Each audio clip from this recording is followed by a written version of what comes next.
The Apocalypse, a journey through Revelation.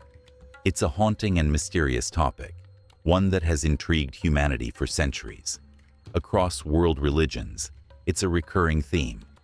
But in Christianity, it takes center stage in the final book of the Bible, the Book of Revelation. This book offers a terrifying vision of events to come. Cataclysmic destruction, demonic horsemen galloping across the earth. And yes, even the infamous multi-eyed Bible-accurate angels that seem more suited for a cosmic horror movie than Scripture. Without a doubt, Revelation stands out as the strangest and perhaps the most unsettling book in the entire Bible. So naturally, it's something I had to cover here on this channel. You've probably heard of the Book of Revelation before. Maybe you know the name or the concept of the biblical apocalypse. But how much do you really know about what happens in this strange and cryptic text? For instance, how does the infamous number 666 fit into all of it? And what's the deal with all the strange beasts, angels, and visions? If you've ever been curious about the biblical end of days, you're in the right place. This video is designed to be your ultimate guide, a handy introduction to the Book of Revelation and its apocalyptic vision. You never know when this knowledge might come in handy. But before we dive in, let's address one important thing. While Revelation is a deeply religious text, I'll be approaching it from a historical and symbolic perspective. This book is filled with rich imagery and layered symbolism, and most scholars agree that much of it isn't meant to be taken literally. Throughout this video, I'll be drawing from the interpretations of biblical experts to help explain what these symbols might mean. With that said, let's dive into the apocalypse. The word apocalypse itself might surprise you. It doesn't actually mean the end of the world in its original context.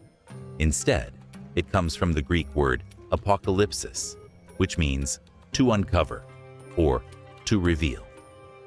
That's why this book is called the Book of Revelation. It's about revealing hidden truths, specifically about the ultimate destiny of the world. There's a long tradition of apocalyptic visions in the Bible, and not all of them are about the end times. In fact, many are just startling glimpses of the divine or the otherworldly.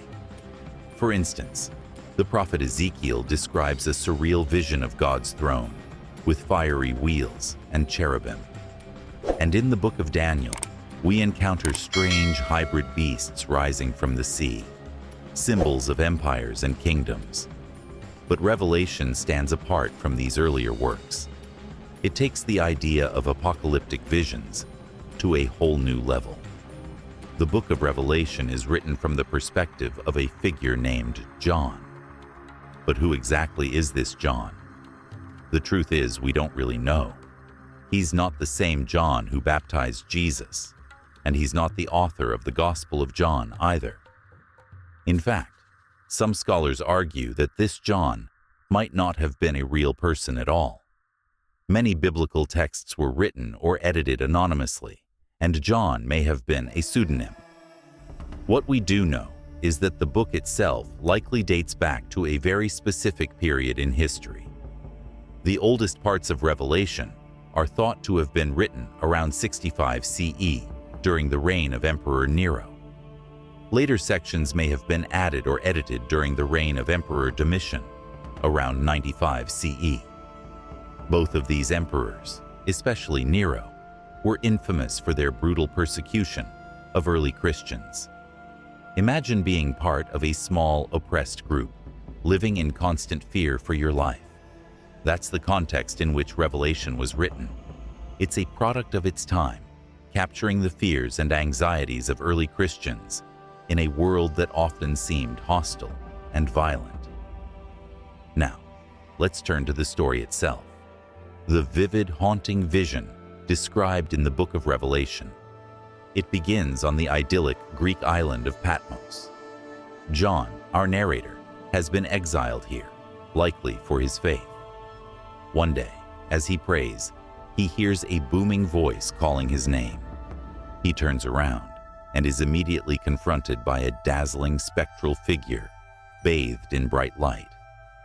The figure stands among 7 golden lampstands, each one glowing with an otherworldly radiance. His appearance is strange, almost beyond description. He's robed in white, his eyes burn like fire, and, perhaps most bizarre of all, a sharp, two-edged sword protrudes from his mouth. Yes, you heard that right. A sword. From his mouth. This figure identifies himself as the one who was dead and is now alive forevermore, leading many to believe he's meant to be Jesus Christ. He instructs John to write letters to 7 churches scattered across the Mediterranean, warning them about what's to come. Once John completes this task, the vision escalates. He is suddenly caught up into heaven, transported to a realm beyond time and space. There, John sees a throne, a massive, awe-inspiring seat of power. Surrounding the central throne are 24 smaller thrones, occupied by elders dressed in white. The central throne itself is blindingly bright, shining like precious gemstones. Although John can't make out the figure seated on the throne, it's clear that this is meant to represent God himself. But the throne isn't the only thing that catches John's attention. Nearby, 4 strange creatures hover and move. They're unlike anything you've ever seen. Each one is covered with eyes, front and back, all over their bodies. And their forms are just as strange. One resembles a lion, another an ox. The third has a face like a man, and the fourth looks like an eagle in flight. These creatures are referred to simply as living beings in the text, but you may recognize them as the famous Bible-accurate angels. They're a recurring motif in biblical visions, and they're as eerie as they are fascinating. So, what does all of this mean? Why the lampstands, the multi-eyed creatures, the sword-tongued figure?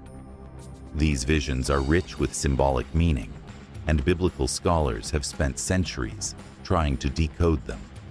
For the early Christian audience, these images likely conveyed both comfort and urgency.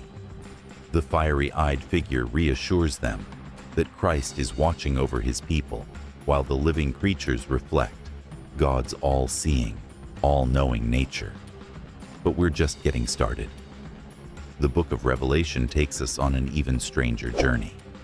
From seals being broken, to horsemen riding out to bring destruction, to beasts rising from the sea and the earth. And of course, the infamous number 666 makes its appearance. Revelation is a challenging book to understand, but it remains one of the most fascinating and enigmatic texts in all of human history. If you're ready to dive deeper into its mysteries, stay tuned for the next part of this exploration. Together, we'll unpack its symbols, its messages, and its enduring impact on culture and faith. The second living creature is described as being like an ox. The third has a face resembling that of a human, and the fourth living creature is like a flying eagle. All 4 of these living beings, each one equipped with 6 wings, are said to be covered in eyes, all around and even within. Day and night, without rest or pause, they sing praises to God. What a strange and vivid description. A winged lion, an ox, a humanoid, and an eagle, all completely covered in eyes and singing endlessly. If you've seen my video on biblically accurate angels, then you might already be familiar with these creatures. They appear in the book of Ezekiel, a profound vision from the Old Testament, where the prophet Ezekiel describes the heavenly throne of God. In that previous video, I suggested that these beings could have evolved from the Mesopotamian cherubim, known as Lamassu, mythical guardians that combined animal and human features. However, there's a notable absence in Ezekiel's vision.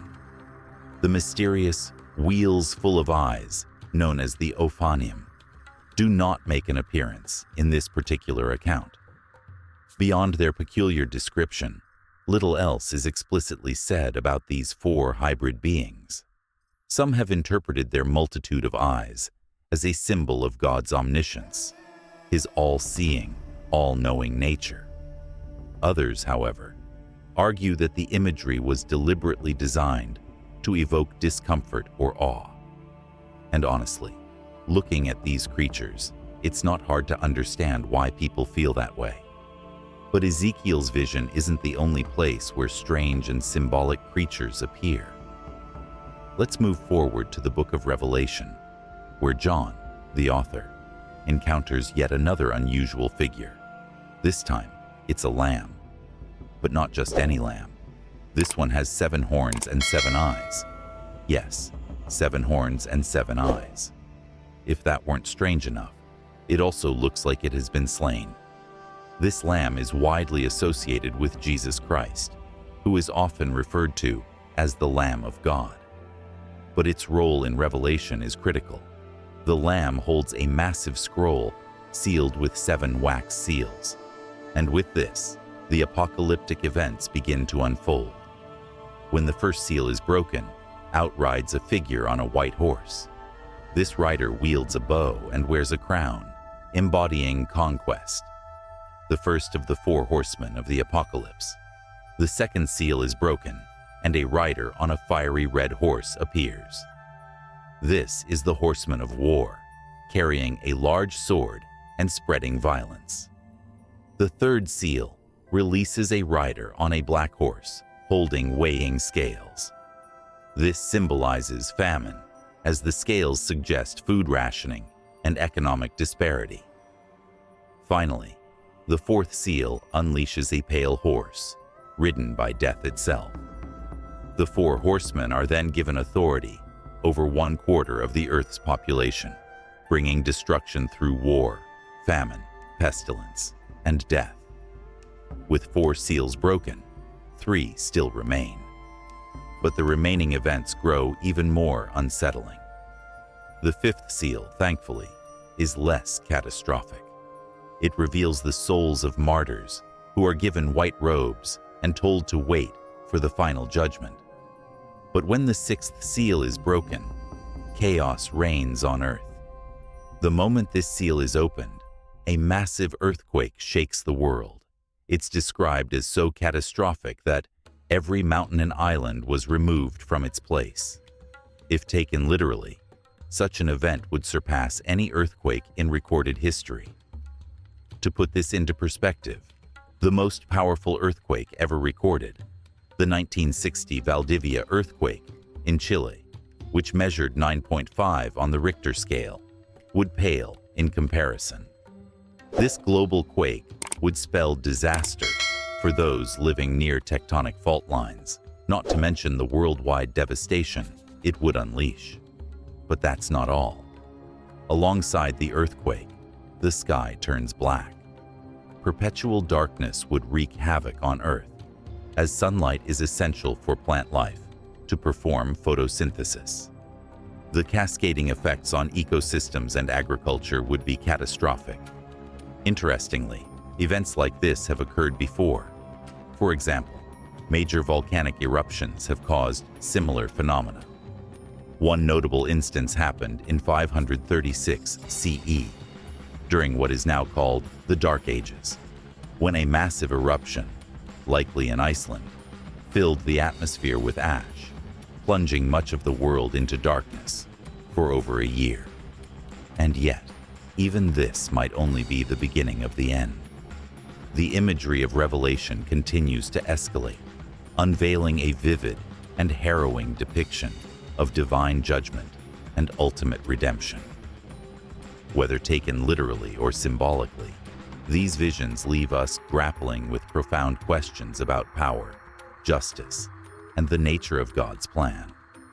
So what do you think? Are these apocalyptic visions purely metaphorical, or do they hint at something more? One thing is certain: these passages are among the most mysterious and awe-inspiring in the entire Bible. Indonesia triggered what is famously known as a volcanic winter.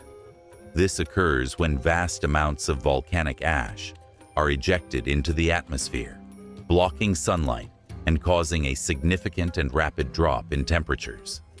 The impact of such an event was vividly described by the Byzantine historian Procopius, who wrote in 536 AD from Constantinople.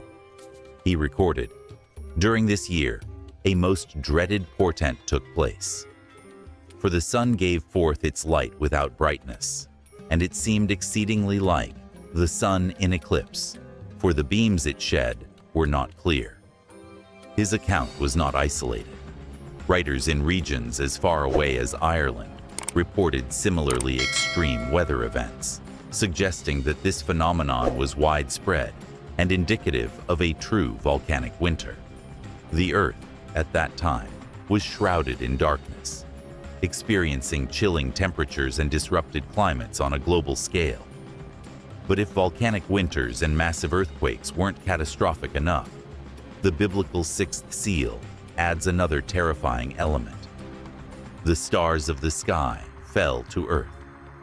Now, of course, if an actual star collided with Earth, it would obliterate the planet entirely, engulfing it in a colossal fireball of plasma.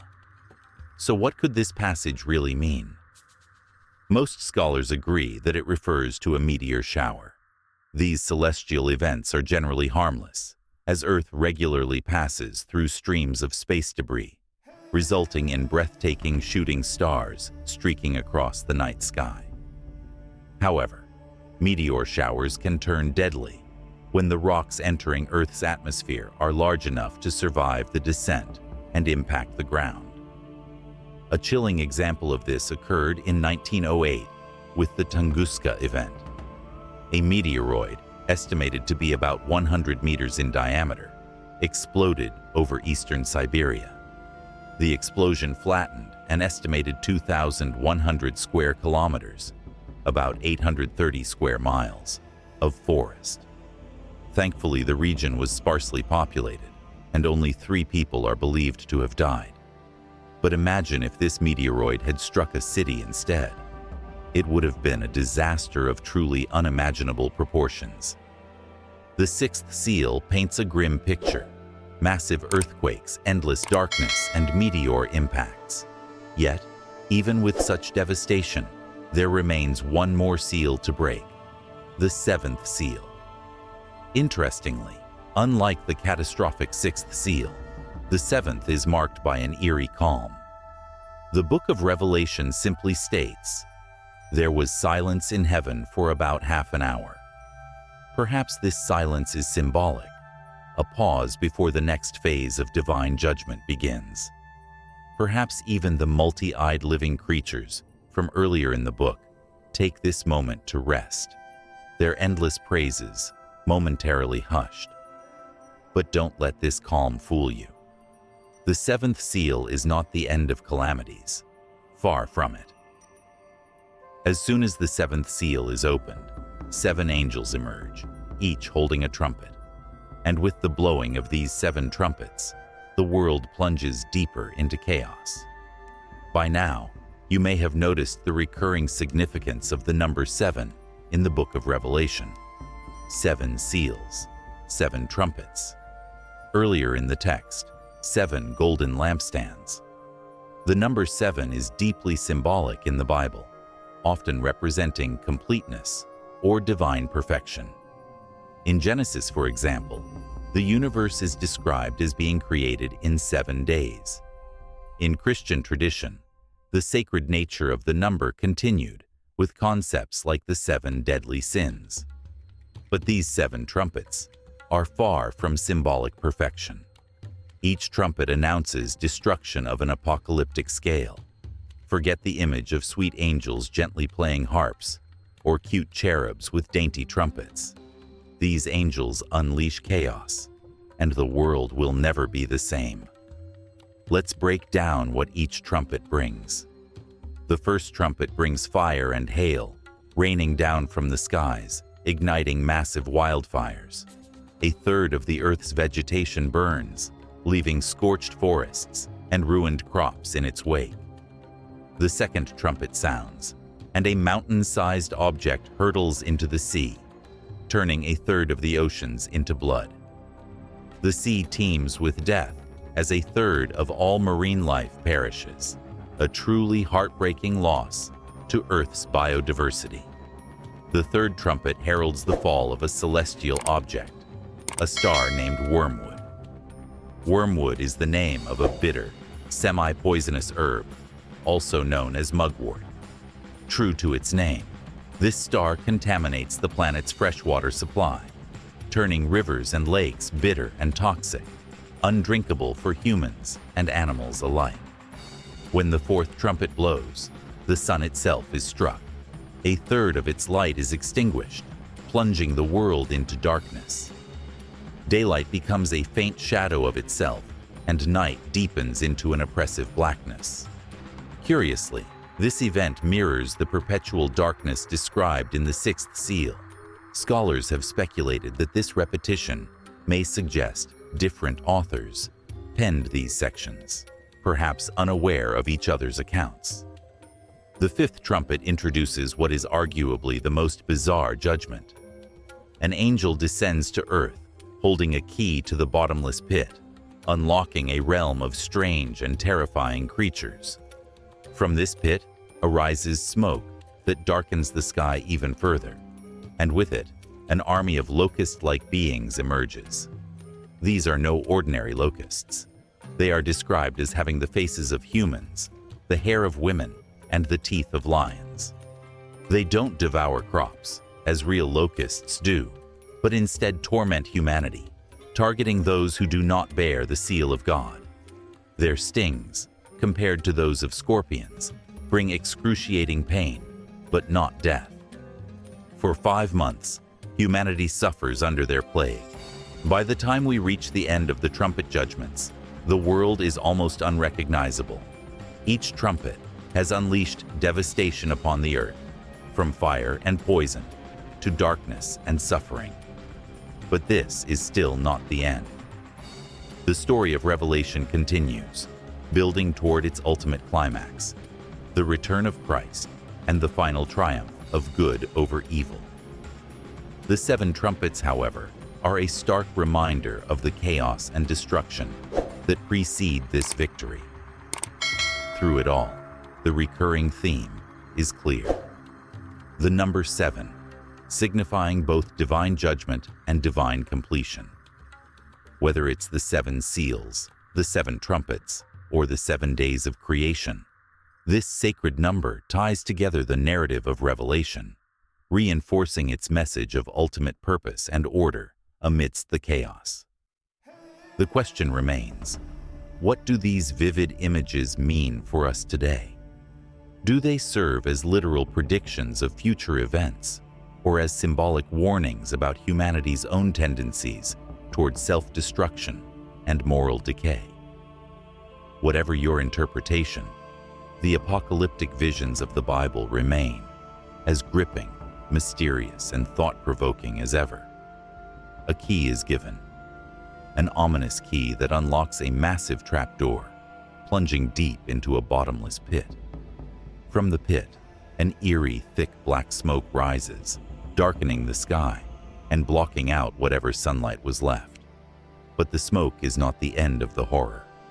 Emerging from this suffocating cloud are giant locusts. These are not ordinary locusts. They are the locusts of the book of Revelation, and their description, utterly disturbing. These locusts have human-like faces and long flowing hair. They wear armor, and on their heads are small crowns. But it doesn't stop there. They have the teeth of lions and terrifying scorpion-like tails, equipped with venomous stingers. Their task: to torment people by stinging them, but not to kill them. Revelation specifies that during this time, people will wish for death, yet they will not be able to die. This is not just chaos. It's an apocalyptic nightmare. And yet, this is only the beginning. There are still more trumpets to be sounded. When the 6th trumpet is blown, 4 angels are released, bringing even more devastation. They are tasked with wiping out a third of humanity. This immense loss of life feels almost unfathomable, but the destruction serves as a prelude to what comes next. The 7th trumpet, however, does not unleash further chaos. Instead, it introduces a celestial hymn, with those in heaven praising God. There are flashes of lightning and a few other signs, but compared to the earlier events, it's relatively calm. At this stage, though, it's hard to imagine there's much of Earth left to salvage. Rivers have turned to blood, forests have burned, sunlight is all but gone, and swarms of monstrous locusts are still tormenting survivors. The world is now practically unlivable. And yet, the story continues. As if the previous disasters weren't catastrophic enough, Revelation escalates with the arrival of 3 colossal monsters. First, a giant red dragon appears. This beast has 7 heads and 10 horns, with 2 of the heads bearing 2 horns each. The dragon's tail is so massive that it sweeps a third of the stars out of the sky. This dragon is soon identified as none other than Satan himself. But before he can wreak too much havoc, he is confronted by the Archangel Michael. In a dramatic battle, Michael defeats the dragon, casting Satan out of heaven and down to earth. The land then swallows him up, briefly halting his destruction. But the drama doesn't end there. The next act introduces 2 new beasts. The first beast emerges from the sea, and its appearance is nothing short of grotesque. It resembles a leopard but has feet like a bear and a mouth like a lion. This beast too has 7 heads and 10 horns, with a crown, diadem, on each horn. One of its heads appears to have been mortally wounded, yet it somehow survives. This resilience turns the beast into an object of worship for the remaining survivors on Earth. Blaspheming God and spreading chaos, this sea beast becomes a terrifying new ruler of a shattered world. Then, the second beast arrives, this time from the Earth. Its description is less elaborate, but no less eerie. It has 2 horns like a lamb, yet it speaks like a dragon. This second beast acts as a promoter for the first, urging the people of Earth to worship it.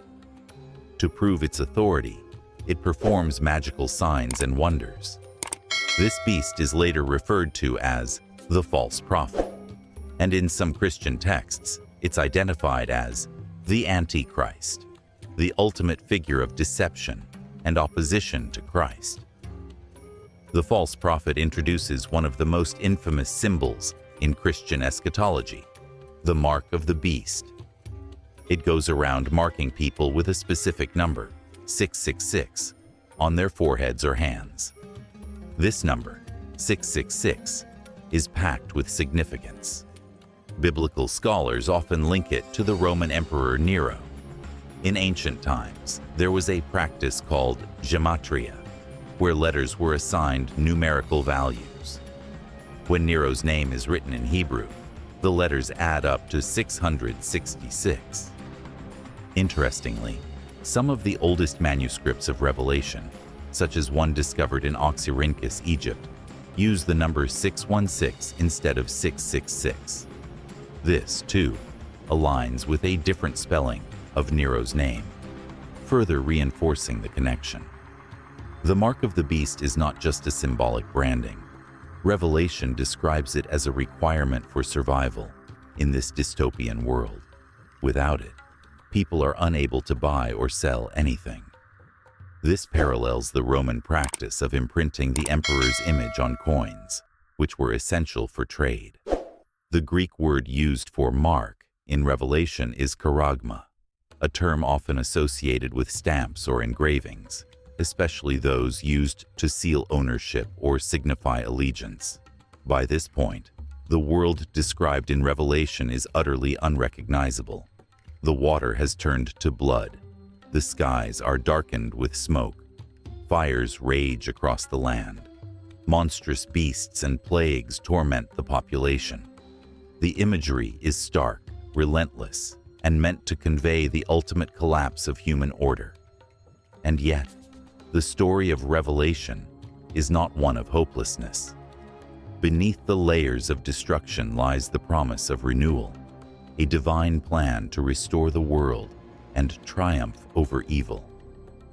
But before that resolution can come, the full weight of judgment must unfold. The imprinting of coins. What's the connection between Emperor Nero and the beast in the book of Revelation? Let's dive into history to uncover the parallels. Emperor Nero, who reigned from 54 to 68 CE, is infamous for his brutal persecutions of Christians. At the heart of the conflict was the Christians' refusal to worship the emperor as a divine figure. In the imperial cult of Rome, emperors were elevated to godlike status, but early Christians staunchly held to the belief in the one true God, the God of Israel. This defiance enraged Nero and other Roman rulers, leading to some of the darkest periods of suffering for early Christians. Nero didn't just persecute Christians, he sought to obliterate them. He infamously blamed them for the Great Fire of Rome in 64 CE, a disaster that devastated much of the city. Ancient historians like Tacitus recorded harrowing accounts of Nero's cruelty. Christians were tortured, crucified, and thrown to wild animals in the arena for the amusement of the masses. It was a spectacle of horror, and Nero became a symbol of ultimate evil. When the book of Revelation speaks of people worshiping the beast, it can be understood as a veiled reference to the emperor worship enforced in Rome. The infamous Mark of the Beast, represented by the number 666, is widely believed to be a code for Nero. This cryptic symbol condemned those who bore the mark to eternal suffering. The text reflects the struggle of the early Christians under Roman oppression, portraying the Roman emperors as beasts reigning over the earth with cruelty and corruption. Meanwhile, in the heavenly realm, angels prepare for a final reckoning, bringing God's justice to the oppressors.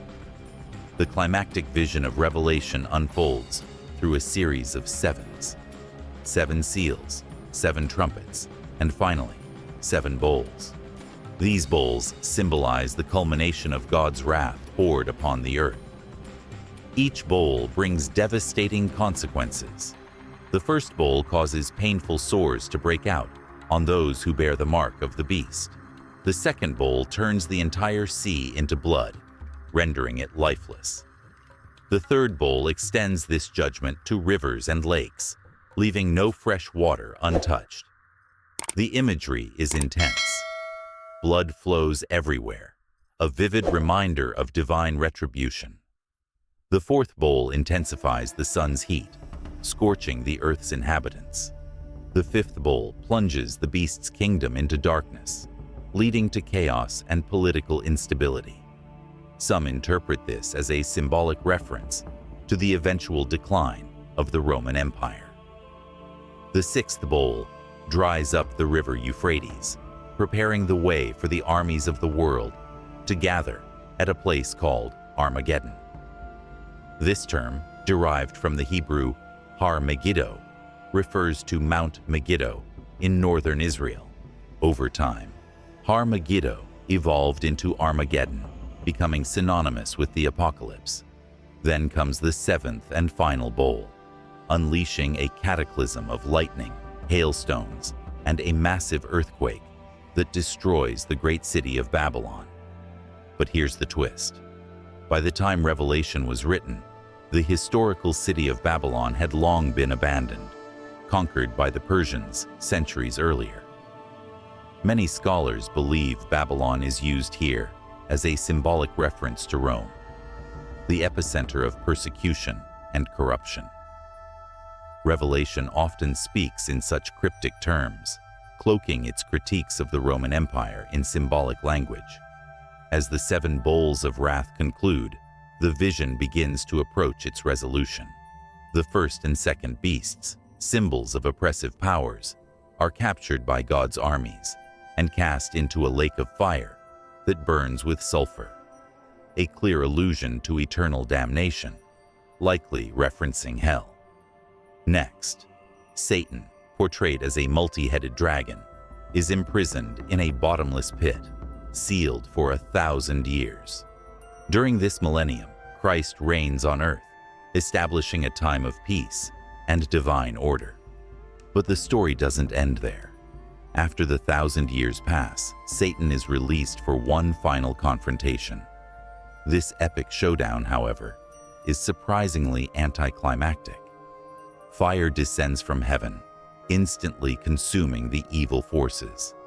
Satan, along with his minions, is cast into the lake of fire, joining the beasts in eternal punishment. With this act, the influence of evil is forever eradicated. The book of Revelation then shifts to a vision of ultimate hope and restoration: the New Jerusalem. This city, described in extraordinary detail, is unlike anything ever seen. A massive cube of pure gold, its dimensions stretching 12,000 stadia, approximately 2,220 kilometers, or 1,380 miles, in every direction. This futuristic, almost sci-fi vision portrays a city of perfect harmony, where God, Christ, and all the redeemed live together with heavenly beings. There is no more pain, no more suffering, only eternal peace. And so, the Bible concludes with this profound image of renewal and redemption. The chaos of fire, earthquakes, and divine wrath gives way to a vision of perpetual harmony in the New Jerusalem. The book of Revelation remains the most enigmatic and dramatic text in the Bible, closing its pages with fire, eldritch creatures, and a promise of ultimate restoration. It's a testament to the triumph of good over evil and the hope of a future where all things are made new. If such an event were to occur, it seems it would be a deeply unsettling and chaotic affair. The Bible, particularly in its most complex and mysterious books, offers layers of meaning and detail that are challenging to fully explore. I've only scratched the surface, focusing on the main storylines so far, but this strange and fascinating book has so much more to uncover. If there are any parts that have sparked your interest or questions while watching this video, please let me know in the comments below. I'd love to hear your thoughts.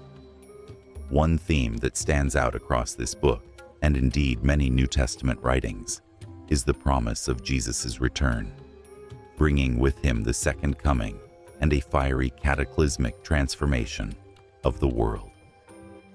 The earliest Christian communities fervently believed that this monumental event would take place within their own lifetimes. But when it didn't, their hope shifted to the next generation, and then the next, and so on.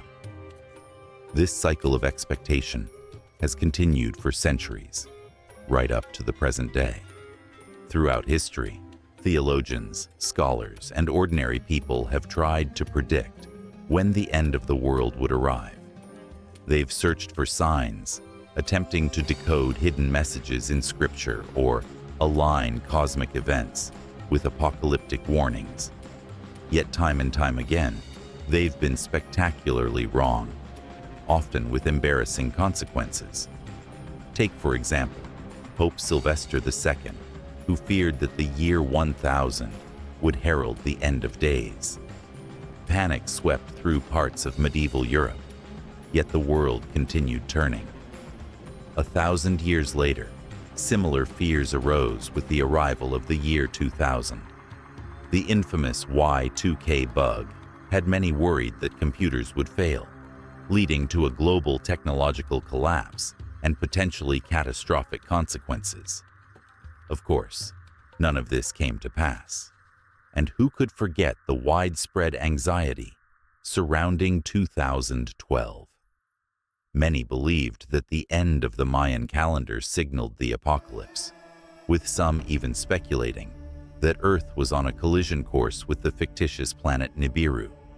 Yet, just as the Mayan calendar transitioned into a new cycle, our Gregorian calendar continued seamlessly, and here we are, still standing.